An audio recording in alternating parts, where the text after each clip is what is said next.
주님의 은혜와 사랑에 감사를 드립니다. 아버지, 한 주간의 첫 시작인 월요일 아침 주님 앞에 나와 예배하게 하시고, 비록 영상 가운데 있지만 하나님께 예배함으로 나아갑니다. 아버지의 그 인도하심 따라 온전히 나아가는 귀한 한 주의 시작으로 삼아주시고 인도하여 주시옵소서. 예수님의 이름으로 기도하옵나이다. 아멘. 찬송가 246장 나 가나안 땅 귀한 성에 함께 찬송 부르겠습니다.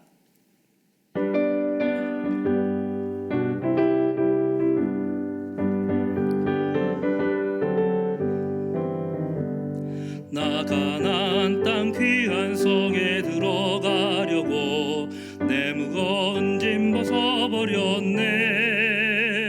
죄 중에 다시 방황할 일 전혀 없으니 저 생명 시냇가에 살겠네. 길이 살겠네, 나 길이 살겠네. 저 생명 시냇가에 살겠네. 길이 살겠네, 나 길이 살겠네. 저 생명 시냇가에 살겠네. 그 불과 구름 기둥으로 인도하시니 나가는 길이 형통하겠네. 그 요단강을 내가 지금 건넌 후에는 저 생명 시냇가에 살겠네. 길이 살겠네, 나 길이 살겠네. 저 생명 시냇가에 살겠네. 길이 살겠네, 나 길이 살겠네. 저 생명 시냇가에 살겠네. 내 주린 영혼만 나로서 먹여주시니 그 양식 내게 생명 되겠네. 이후로 생명 양식 주와 함께 먹으며 저 생명 시냇가에 살겠네. 길이 살겠네, 나 길이 살겠네. 저 생명 시냇가에 살겠네. 길이 살겠네, 나 길이 살겠네. 저 생명 시냇가에 살겠네. 아멘. 오늘 함께 나눌 말씀은 고린도후서 6장 13절로 7장 1절까지의 말씀입니다. 고린도후서 6장 13절로 7장 1절까지의 말씀입니다. 신약성경 291면입니다. 고린도후서 6장 13절로 7장 1절까지의 말씀을 제가 읽습니다.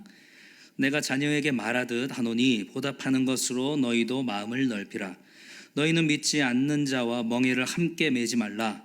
의와 불법이 어찌 함께하며 빛과 어둠이 어찌 사귀며 그리스도와 벨리알이 어찌 조화되며 믿는 자와 믿지 않는 자가 어찌 상관하며 하나님의 성전과 우상이 어찌 일치가 되리요. 우리는 살아계신 하나님의 성전이라. 이와 같이 하나님께서 이르시되 내가 그들 가운데 거하며 두루 행하여 나는 그들의 하나님이 되고 그들은 나의 백성이 되리라. 그러므로 너희는 그들 중에서 나와서 따로 있고 부정한 것을 만지지 말라. 내가 너희를 영접하여 너희에게 아버지가 되고 너희는 내게 자녀가 되리라. 전능하신 주의 말씀이니라 하셨느니라. 그런즉 사랑하는 자들아, 이 약속을 가진 우리는 하나님을 두려워하는 가운데서 거룩함을 온전히 이루어 육과 영의 온갖 더러운 것에서 자신을 깨끗하게 하자.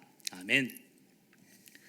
성도분들 중에서 우리 목회자들에게 자주 하는 질문이 있습니다. 이를테면 이런 거죠. 결혼을 앞두고 있는 청년이 목사님, 이 형제가 혹은 이 자매가 정말 사람은 좋은데 교회를 안 다닙니다. 결혼을 해야 될까요? 말아야 될까요? 어떤 장년 성도분들은 이렇게 얘기를 합니다.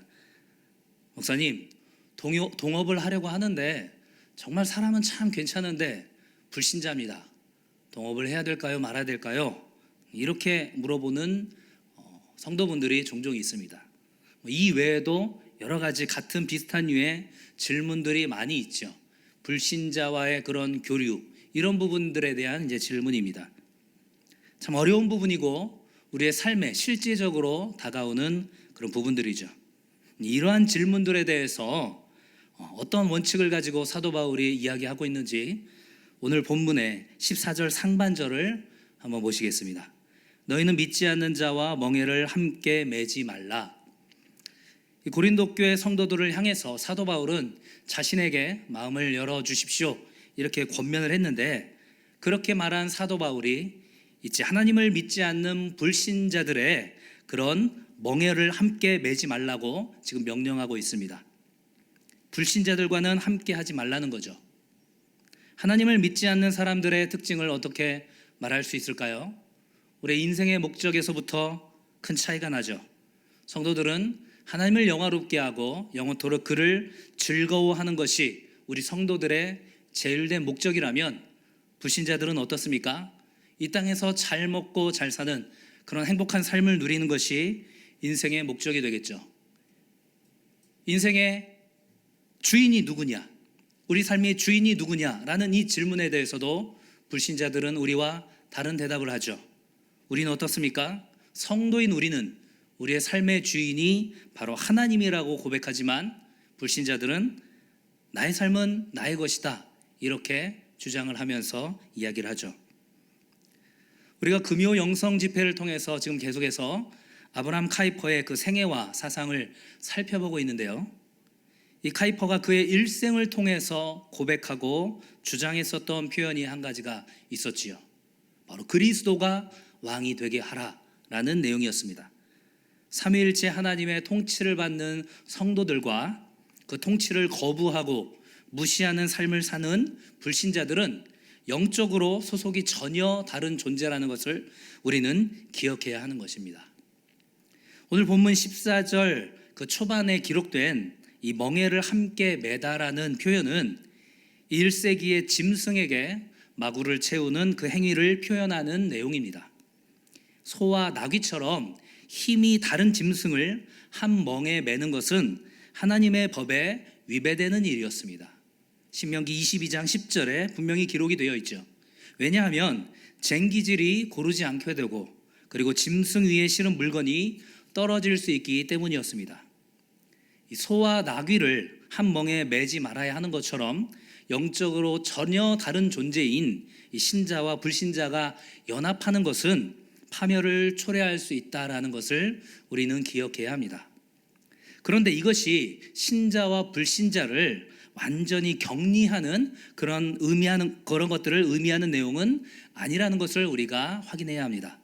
바울은 일찍이 고린도전서 5장 10절에서 이 부분을 정확히 지적하고 있는데요, 제가 한번 읽도록 하겠습니다. 이 세상에 음행하는 자들이나 탐하는 자들이나 속여 빼앗는 자들이나 우상 숭배하는 자들을 도무지 사귀지 말라 하는 것이 아니니, 만일 그리하려면 너희가 세상 밖으로 나가야 할 것이라. 고린도전서 5장 10절의 말씀입니다. 오늘 본문과 종합하면 어떻게 해석할 수 있을까요? 신자인 우리가 불신자들과 아예 교류를 끊고 사귀지 말라고 하는 것은 아니지만, 그렇다고 해서 영적으로 연합하는 것은 안 된다, 이런 의미죠. 말듯 말듯한 내용입니다. 고린도 교회 당시 상황을 생각을 해보면 좀 더 적용하기가 쉬울 것 같은데요, 이 사도 바울이 고린도 교회에 편지를 쓸 당시에 그 1세기 고린도 지역을 생각을 해보면, 이곳은 지중해 무역의 핵심지였고 또한 수많은 이방신들이 혼재한 곳이기도 했습니다. 그렇기 때문에 고린도 교회 성도들이 그 지역에 사는 이방신을 섬기는 그런 사람들이 있는 불신자들과 교류를 하지 않는 것은 불가능한 일이었죠. 그럼에도 불구하고 바울은 이방신들이 주도하는 그 세상 문화를 철저하게 경계할 것을 강조했습니다. 예를 들면 신자 간의 분쟁을 세상의 재판관에게 갖고 가지 말라고 얘기했고, 그리스 신전에서 자행되는 그런 매춘 행위에 관여하지 말라고 했습니다. 자신의 계모와 지속적으로 성적인 관계를 맺고 있는 교인을 공동체 내에서 쫓아내라고 이야기했고, 당시에 수시로 펼쳐졌던 이방신들을 섬기는 그런 축제에 참여하지 말라고 명령했던 것입니다. 어떻습니까, 여러분? 이것이 쉬운 일일까요? 아니요, 절대 그렇지 않습니다. 차라리 고린도 교회 성도들에게 산속 깊은 곳으로 들어가서 자체적으로 마을을 형성하고 불신자들과 아무런 교류도 하지 말라고 명령하는 것보다 이것은 더욱더 어려운 일입니다. 불신자들이 가득한 이 세상 속에서 살아가는 우리는 바로 이 성도의 정체성을 지키면서 동시에 그들과 구분된 거룩한 삶을 살아야 한다라는 것이죠. 그렇기 때문에 초반에서 얘기했던 그런 예들, 불신자와 결혼을 하고 또 불신자들과 동업을 하느냐 마느냐 하는 등의 그런 결정에 있어서 중요한 것은 이런 결정의 과정에 이르기까지 나의 마음의 동기가 어디 있느냐라는 것을 살펴야 하는 것이죠.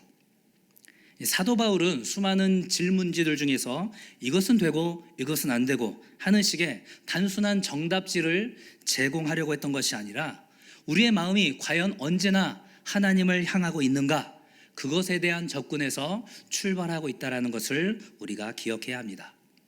사도 바울은 고린도 교회 교인들에게 우리의 신앙이나 성경적 가치관을 해칠 수 있는 그 모든 상황들은 가급적 피하는 것이 좋다, 이렇게 지금 권면하고 있는 것입니다. 우리가 전도와 선교라는 미명하에 그들과 자연스럽게 영적으로 연합하게 되는 상황이 사단 마귀의 고도의 전략이라는 사실을 깨달아야 하는 것이죠. 신자와 불신자가 함께 연합할 수 없는 것은 너무도 당연한 일이라고 바울은 나머지 4가지를 추가적으로 설명을 합니다. 의와 불법, 빛과 어두움, 그리스도와 벨리알. 여기서 벨리알은 사단 마귀의 헬라어 표현입니다. 하나님의 성전과 우상. 바로 이런 것들은 공존하지만, 같이 있지만, 그렇다고 해서 절대로 함께 하나가 되어서 연합할 수 없는 존재가 아니라는 것입니다. 이어서 바울은 불신자들과 연합할 수 없는 신자들의 모습을 설명하면서 성도인 우리의 정체성을 언급하고 있습니다. 16절 중반에서 바울은 이렇게 표현하고 있죠. 우리는 살아계신 하나님의 성전이라. 아멘. 불신자들의 외형의 교회 건물을 보면 금방 하나님의 성전이라는 사실을 알 것입니다. 누구나 저게 바로 교회구나, 그 외형의 건물을 보면서 교회라는 걸 알겠죠. 그런데 바울은 우리 자신이 바로 살아계신 하나님의 성전이다, 이렇게 강조하고 있는 것입니다. 하나님의 성전 가운데 이방의 우상이 있을 수 없는 것처럼 움직이는 교인, 살아계신 하나님의 성전인 우리 안에 불신자와 연합은 있을 수 없는 일이라는 것입니다. 살아계신 하나님은 어떤 분이십니까? 하늘 높은 곳에서 우리를 바라보시면서 우리가 열심히 기도하면 내려오셨다가 또 우리가 영적으로 나태해지면 다시 멀리 가시고 그런 하나님이신가요? 그렇지 않죠. 16절 마지막 부분에 기록된 이 말씀은 구약의 모세와 선지자들을 통해서 우리에게 주시는 그 언약의 은혜의 말씀입니다. 고린도후서 6장 16절 마지막 부분입니다. 하나님께서 이르시되 내가 그들 가운데 거하며 두루 행하여 나는 그들의 하나님이 되고 그들은 나의 백성이 되리라. 아멘. 이 언약의 말씀이 오늘을 살아가고 있는 우리에게는 어떻게 성취되고 있나요? 오순절 성령 강림 사건 이후에 우리 각 성도들의 가운데 임재하시는 그 살아계시는 성령 하나님을 통해서 이루어졌지요. 성령 하나님은 우리 각 성도들이 그리스도의 장성한 분량에까지 이를 수 있도록 그렇게 영적으로 성숙해지고 거룩해지도록 우리를 이끄시고 도우시는 분이십니다.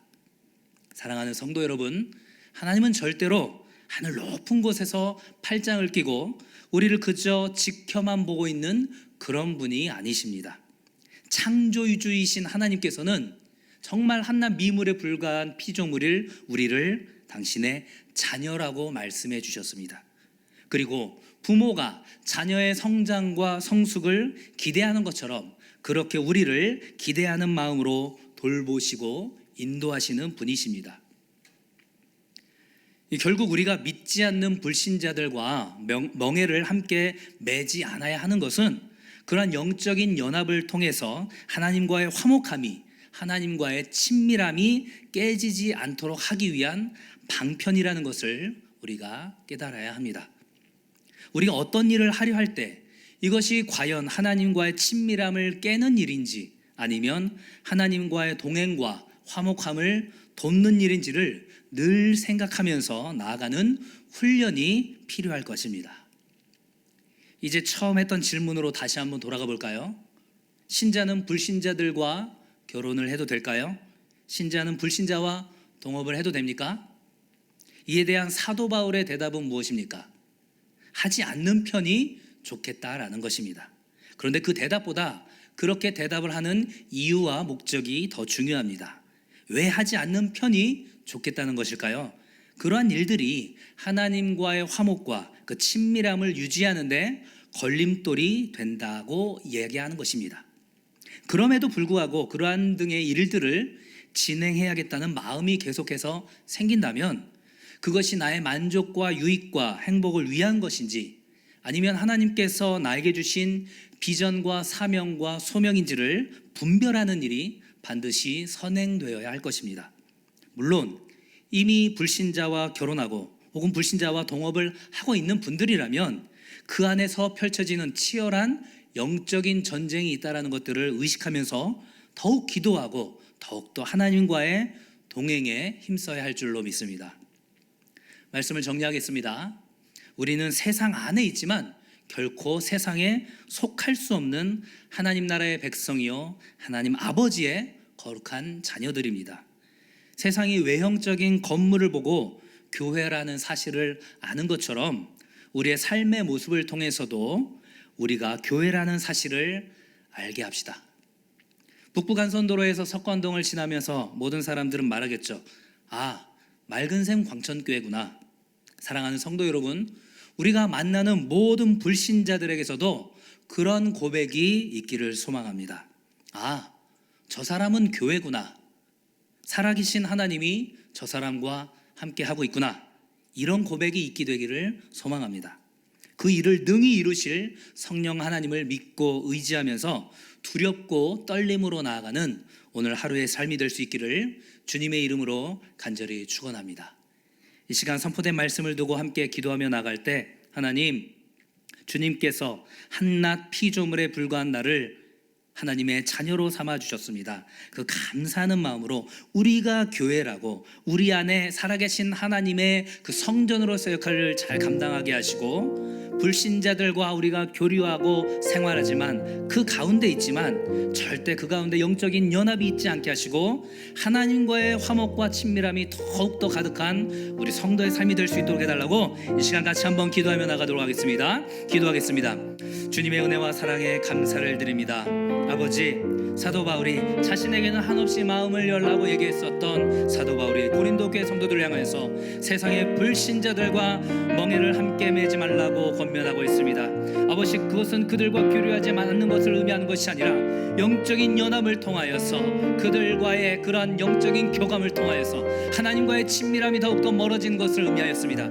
아버지, 우리가 하는 모든 행동들과 모든 생각들이 하나님과의 동행함으로 나아가는지 하나님과의 그 친밀함으로 나아가는지를 늘 점검하게 하여 주시옵소서. 아버지, 이 일을 통하여서 하나님의 화목과 친밀함을 유지하는데 걸림돌이 된다면 그 모든 것들을 과감하게 결단하고 또한 회개하며 나갈 수 있는 우리 모두의 삶이 될 수 있도록 주여 함께하여 주시옵소서. 아버지, 우리 자신을 살아계신 하나님의 성전이라고 말씀하시는 주님, 주님의 은혜와 사랑에 감사를 드립니다. 주님, 우리 가운데 함께하시며 두루 행하여 나는 그들의 하나님이요 그들은 나의 백성이 되리라 하신 주님, 아버지, 피조물에 불과한 미물에 불과한 나를 주님께서 하나님 나라의 백성 삼아 주셨고 하나님 아버지의 자녀가 되게 하여 주셨사오니 그 기쁨을 날마다 누리며 나갈 수 있도록 하여 주시옵시고 성령 하나님의 임재 가운데서 날마다 두렵고 떨림으로 우리의 권을 이뤄가게 하여 주시옵시고 하나님과의 동행함을 통하여서 예수 그리스도의 그 재림의 때에 영원롭게 부활체로 아버지 다시 드러날 우리 모습을 생각하며 그리스도의 장성한 분량에까지 나갈 수 있는 우리 모든 성도들 될 수 있도록 주여 함께하여 주시옵소서. 주님의 은혜와 사랑에 감사를 드립니다. 하나님께서 우리 가운데 거하시며 두루 행하여 나는 너의 하나님이 되고 너는 나의 백성이 되리라 말씀하시는 주님, 아버지, 그렇습니다. 내가 하나님 나라의 천국 백성이며 하나님 아버지의 거룩한 자녀입니다. 예수 그리스도의 그 장성한 분량에까지 이르기를 바라시는 주님, 마치 부모가 어린아이가 점점 장성하기를 바라는 것처럼 아버지, 우리가 그리스도에게까지 자라가길 원하시는 주님, 날마다 주님을 더욱더 알아가게 하여 주시옵시고, 주님과 동행하는 삶을 살게 하여 주시옵시고, 주님과의 그 친밀함이 깨어지지 않도록 불신자와의 그런 영적인 연합을 과감하게 깨며, 그러나 그들에게 날마다 또한 복음을 전하며 나갈 수 있는, 우리가 교회라는 사실을 믿지 않는 이들에게 고백할 수 있도록, 그렇게 영적으로 더욱더 정결하고 거룩한 삶을 살 수 있도록 주여 인도하여 주시옵소서. 예수님의 이름으로 기도하옵나이다. 아멘. 주기도문 하시겠습니다. 하늘에 계신 우리 아버지여, 이름이 거룩히 여김을 받으시오며 나라의 임하옵시며 뜻이 하늘에서 이룬 것 같이 땅에서도 이루어지이다. 오늘날 우리에게 일용할 양식을 주옵시고, 우리가 우리에게 죄 지은 자를 사하여 준 것 같이 우리 죄를 사하여 주옵시고, 우리를 시험에 들게 하지 마옵시고 다만 악에서 구하옵소서. 대개 나라와 권세와 영광이 아버지께 영원히 있사옵나이다. 아멘. 이어서 기도하며 나갈 때 세상으로 나아가는 한 주간의 시작인 월요일입니다. 가정과 일터와 학교와 삶의 모든 현장 가운데 하나님의 보호와 인도하심, 그리고 응답하심을 기대하며 나갈 수 있도록 해달라고, 또 각자의 기도 제목을 두고 이어서 기도하도록 하겠습니다. 기도하겠습니다.